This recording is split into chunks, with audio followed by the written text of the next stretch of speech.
Olá pessoal, meu nome é Michele, eu sou estudante da disciplina de Tópicos 1 aqui do Cefet, Unidade Maracanã. E eu gostaria de passar um pouquinho para vocês da experiência que a gente teve, na qual nós assistimos recentemente uma palestra do Aureli Leori.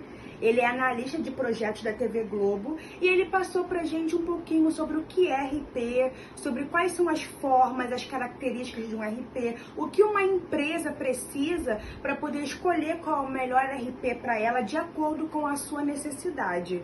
Então foi um momento de experiência, de aprendizado que nós tivemos, até mesmo para o futuro, para quando a gente for entrar em uma empresa e a gente tiver essa oportunidade de trabalhar com uma ferramenta como essa. Então eu deixo aqui o meu agradecimento ao Aureli Leori e à professora Carmelita Alves. Obrigada. Me possibilitou ter uma visão um pouco mais ampla de todos os processos que acabam se passando ali, dentro da visão de cada usuário. Hoje, como analista de projetos dentro da Globo, voltada à área de suprimentos, por mais que eu esteja em suprimentos, hoje eu acabo atuando diretamente com a cadeia do Rec2P inteira. Porque por mais que a gente lida com compras, né?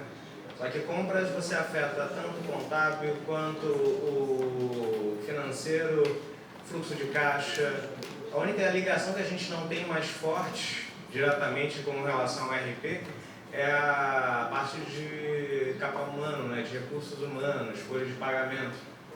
E por mais que a gente não atue diretamente, a gente acaba tendo algumas interfaces. Bem, agora, voltando um pouquinho no tempo, né? O que se consiste o RP? Da onde surgiu essa ideia, né? Imagina no passado a gente tinha grandes corporações como Coca, até como a Globo, entre outras empresas, como deveria ser processar tantos dados, tantas informações, tantos processos. Histórias até dentro da área de compras no passado na Globo, o processo de você passar um fax para um fornecedor no exterior, isso é um passado não tão antigo, um passado recente, para poder obter uma cotação, depois colocar isso num papel e fazer comprovar uma concorrência, diferente de um sistema, a gente tem um controle de pastas e arquivos onde cada concorrência é uma pasta desse tamanho. Imagina o quanto de papel a gente hoje em dia já economiza, né, com RP. Pode passar. Então, com um viés de cada vez mais a gente está com o mundo mais conectado, ter a questão de velocidade da informação. Se eu quero ter concorrência, eu quero estar apto a concorrer de forma mais ágil, ter respostas mais rápidas, eu preciso ter informação de forma mais ágil, mais rápida. Com o nível de processos que a gente tem, a complexidade de processos que a gente tem, hoje, por exemplo, dentro de uma requisição de compras, quantos aprovadores eu tenho? Se eu não tivesse um sistema, quanto tempo eu demoraria para poder aprovar um documento simples de requisição de compra? Quanto tempo eu demoraria para poder aprovar um contrato, uma ordem de compra? Estou falando de muito tempo. Porque muitas vezes, dentro de uma mesma empresa, as pessoas não estão no mesmo local físico. Eu posso ter, por exemplo, no nosso caso, a empresa em Brasília, que responde a gente aqui no Rio, que é onde está a matriz.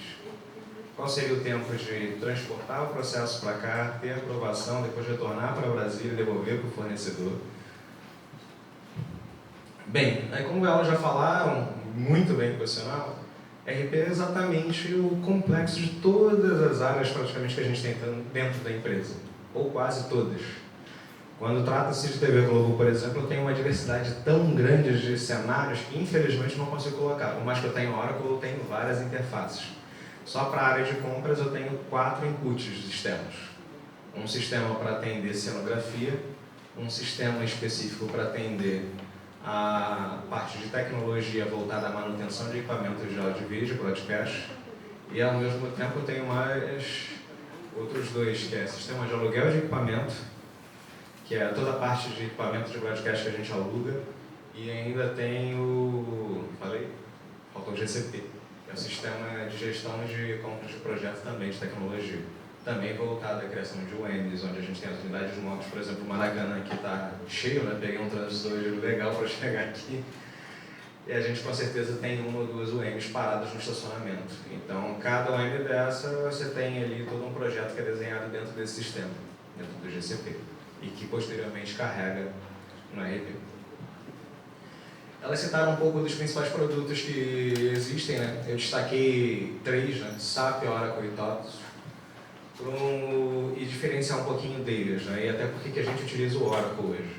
Um dos pontos que foi muito comentado aqui é a questão de customização. Quando eu tenho um negócio muito diferente do tradicional, eu preciso customizar a ferramenta. O SAP ele é uma ferramenta excelente, mas como eu brinco, né, como todo alemão, ele é rígido. Ele tem um aspecto rígido. E a customização de um sistema do SAP é muito custosa. Então, eu preciso dispensar um recurso financeiro, um volume de consultoria muito amplo ali para poder fazer qualquer alteração e adaptar o meu negócio. Sendo assim, o SAP hoje ele tem um valor bacana, mas assim, até é importante reforçar, o custo de RP, ele se baseia assim no custo de instalação, mas ele vai além, né? Hoje um RP, por exemplo, Oracle, eu chuto, não lembro de cabeça, mas uns 200 milhões para um contrato de 5 anos. É muito caro. Exatamente, eles são números que são referentes a não a instalação. A instalação, muitas vezes, o projeto vai ser 2, 3 a 5 milhões dentro de uma empresa como um todo. Mas o processo de licenciamento, as licenças que a gente tem, o acesso de recursos que a gente tem de manutenção contínua, equivalem a isso. E muitas vezes a gente não tem só essa assistência e o licenciamento como o próprio fabricante. A gente tem uma empresa interna local, onde vocês com certeza conhecem muitas delas, que é a Accenture, IBM, entre outras, que prestam esse tipo de serviço, que ficam alocadas muitas vezes nos nossos sites, para poder estar executando e apoiando na manutenção desses softwares.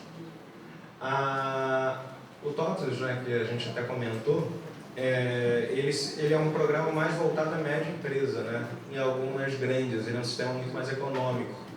E o bacana do TOTUS é que ele é adaptado à realidade brasileira, né? Como ele já é criado aqui no Brasil, ele tem um formato muito abrasileirado de ser. Isso é muito bom no aspecto que a gente tem uma realidade totalmente distinta. O SAP e o Oracle, a gente tem duas grandes dificuldades, que é a parte tributária. Qualquer imposto no Brasil é uma coisa muito difícil de se fazer. E hoje, por exemplo, dentro da Globo, a gente adapta onde eu entendo que o custo dos impostos não é um custo da corporação, é um custo de cada área. Eu tenho que fazer o rateio junto a cada área de qual é o imposto daquele item que eles estão comprando, daquele serviço que eles estão contratando. Isso muitas vezes diretamente no sistema, principalmente o Oracle, que é um sistema americano, o imposto é muito simples, né? A gente está falando de um imposto muitas vezes único, onde ele já bate diretamente na nota. A gente não, a gente tem todo o imposto em cadeia. Eu tenho um tipo de fornecedor, se o fornecedor ele for industrial, eu tenho que destacar o IPI e pagar separadamente. Se o fornecedor, o cadastro dele, o CNPJ dele for um fornecedor comercial, ele já paga. Então, se eu errar no cadastro do fornecedor, eu estou pagando para o fisco, às vezes, 2 vezes o mesmo valor. Então, eu estou perdendo dinheiro. Então, a importância de se ter um controle tanto voltado ao cadastro quanto ao fiscal e a importância dessas customizações. Bem, aí uma brincadeira que eu fiz, eu falei assim, vou levar um pouquinho com relação a RP, né? A gente fala que o sistema tem Oracle, tem SAP, como se fossem coisas novas, e na verdade não são. A gente tem muitos anos registrado. A gente está falando de uma tecnologia que tem... RP na Globo começou em 94, com a integração de alguns sistemas IBM. Em 2001, a gente implementou a primeira versão do Oracle. Em 2013, fez a revisão. Atualmente, a gente está com um projeto de transmitir parte do RP para a Cloud, utilizar o Oracle Cloud, que tem até alguns recursos bem bacanas que são de marketplace, né? Onde hoje em dia a gente tem grandes marketplaces que vocês conhecem, por exemplo, a Lojas Americanas. A Lojas Americanas, você não compra muitas vezes o produto que está no site da Americanas com Americanas. Você pode observar que tem lá o nome de um fornecedor específico.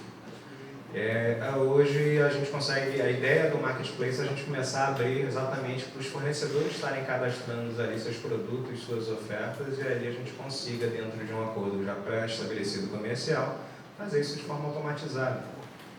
Hoje eu trabalho com vários recursos automatizados. Hoje um acordo de compra, por exemplo, que eu fecho com o fornecedor, não preciso liderar mais pedido a pedido.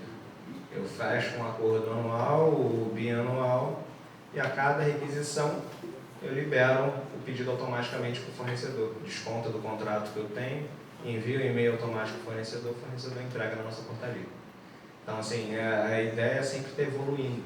E a comprovação disso é que a galera que está com grana, né, aparece na listagem da Forbes exatamente quem está inovando nesse segmento. E não só no RP, né, mas tecnologia como um todo. A gente tem o Jeff com a Amazon, a gente tem o Facebook, tem a própria Oracle, né, está ali em sétimo com o Larry Ellison. Então são vários, o próprio Bill Gates com a Microsoft, né, que por mais que hoje em dia a gente, uma das coisas que a gente fala muito lá dentro, não sei se vocês têm conhecimento, mas vale a pena olhar, o Office 365. Eu já brinco que para pequenas empresas eu não preciso de um sistema contratado, o Office já é praticamente suficiente para isso. A gente se utilizou muitas vezes do Access no passado, mas hoje você tem ferramentas como Power Apps dentro do Office 365 que são capazes de criar todo um formato de fluxo de sistema. Você consegue desenvolver dentro do próprio Office sistemas que são capazes de deter parte de alguns processos. Obviamente não vai ter faturamento, etc. e tal, mas vários processos internos a gente consegue automatizar. Nós, como empresa grandes, hoje, dentro do aspecto de olhar para processos mais artísticos, né, que a volumetria são menores e são mais peculiares, mais difíceis de adaptação, a gente coloca dentro de plataformas, dentro do próprio 365 e desenvolve ali fluxos de trabalho. Então é uma ferramenta que vale muito a pena ser explorada. Pode passar. Aí, como eu estava comentando um pouquinho da cadeia Hack2Pay, né? A cadeia Hack2Pay a gente começa, como foi dado de exemplo, desde a requisição até o pagamento. Então, o que eu tenho de... Todos aqui conhecem bem o processo de requisição? De boa? E, gente, pelo amor de Deus, não precisa ficar no monólogo não, sintam-se à vontade, tá? Pode perguntar. EPO, requisição de compras e serviços, fluxogramação, terceiro período, eles fizeram todo esse mapeamento desse processo. Vocês esquecem, eles deletam. E o bacana do Hack2Pay é que você pensa assim, poxa, bacana, né? Aí vou requisitar. O Marketplace, por exemplo, foi um dos exemplos que eu vi de automatização. Formatos de acordos foram outros exemplos de automatização. Quando você pensa em requisitar hoje, o mais habitual que a gente tem é, vou entrar, vou selecionar o item, solicitar para a área de suprimentos fazer a negociação, e seja por intermédio de um portal do fornecedor, que o Oracle tem também, né? A gente tem a plataforma que a gente faz as concorrências e leilões, inclusive. Então a gente seria exatamente isso? Não, né? Hoje a gente tem em formato de loja. Eu coloco ali dentro exatamente uma loja virtual com todos os acordos que eu tenho. O cliente não precisa esperar muitas vezes a minha negociação. Essa negociação baseada no mapeamento que eu já fiz lá atrás, eu já deixo ele disponível. A sensação muitas vezes dos nossos clientes é realmente como está entrando numa Americanas.com ou algo semelhante. Ele simplesmente seleciona os itens que ele quer, adiciona o carrinho e ele já tem o prazo de entrega. E um dos mecanismos que a gente busca, inclusive com o Marketplace trazer, junto com a versão cloud também, é passar a trazer o trajeto, cara. Olha, faltam 3 dias para sua entrega, faltam 4 dias, olha, já está no transporte, foi entregue na portaria, está dentro da área de logística, você já pode buscar. Ou então você deseja que seja entregue na sua mesa, disponibiliza aqui para o local que você quer. Então, você tem todo um avanço hoje que dá mais agilidade aos processos. Pode passar. E além disso, o KPI, né? Que é outra área que a gente atua fortemente na área de inteligência. São todos os mapeamentos que a gente tem de todos os dados. A ciência de dados hoje nunca esteve tão em alta, né? Antigamente a gente falava SQL é um diferencial, hoje é praticamente básico. Para qualquer cientista de dados hoje, que é uma das profissões que está mais em alta, o que você mais trabalha dentro de um banco de dados. Seja para você trabalhar diretamente nele, que está dentro dos servidores, ou para você criar uma análise. Hoje não dá para você fazer análise com o volume de dados que a gente tem em Excel, simplesmente. Você vai travar o Excel. A gente está falando de milhões de linhas, milhões de dados, linhas de dados. Como é que a gente mediria uma produtividade de uma área? Hoje, por exemplo, dentro da área de compras, eu tenho a medição de quanto cada comprador me rende de produtividade. qual é o tempo dele baseado nas características de cada categoria de fornecimento. Daí eu consigo alocar, por exemplo, dentro de uma sazonalidade de demanda, uma equipe que atua em tecnologia. Eu sei que a área de tecnologia vai me demandar menos no período de janeiro a março, que é o tempo que eles estão montando o projeto deles. Então eu consigo alocar esses recursos para atuar em renovação de contratos de infraestrutura. E a toda a parte de manutenção predial e outros contratos semelhantes. Ou seja, através de dados e eficiência de dados, que é o que o RP me proporciona e todo o formato de dados me proporciona, eu consigo ter uma visão ampla do negócio. E aí sim, facilitar a tomada de decisão. Como é que eu tomo essa decisão de alocar uma equipe para um lado, colocar para o outro, se eu não tenho visibilidade do que está acontecendo dentro da minha empresa, dentro do dimensionamento que ela tem? Estou falando de uma empresa com 15 mil funcionários. É complexo, não tem como analisar caso a caso. Eu preciso ter uma visão numérica. E o futuro? Exatamente, o que a gente aguarda do futuro? A RP, como eu comentei, é uma coisa antiga já. O que a gente pode esperar do futuro? Hoje, esse dado é meio assustador, né? Mas eu digo que com certeza vocês, no que vocês estão estagiando, pelo menos 65% não vai estar trabalhando nesse setor. Estudos apontam que 65% das profissões hoje existentes não vão existir mais em 20 anos. Então, o que a gente tem hoje de diferencial? O que a gente está se preparando para poder entender esse novo mercado? O RP é uma tecnologia de alguns anos aí. O que vai vir substituindo? A gente tem blockchain. Como é que será que o blockchain vai se adaptar, vai entrar nesse formato? Criptomoeda? Não sei, não sou fã de criptomoeda, até como economista, mas o que a gente vai ter de mudanças na tecnologia daqui para frente? Ou seja, a gente tem um avanço em conteúdo, acesso a serviços cada vez mais fácil. Hoje, até como curiosidade, a TV Globo também se reinventa, né? Muitas vezes a gente pensa, poxa, eu tenho televisão, a televisão dura até quanto tempo?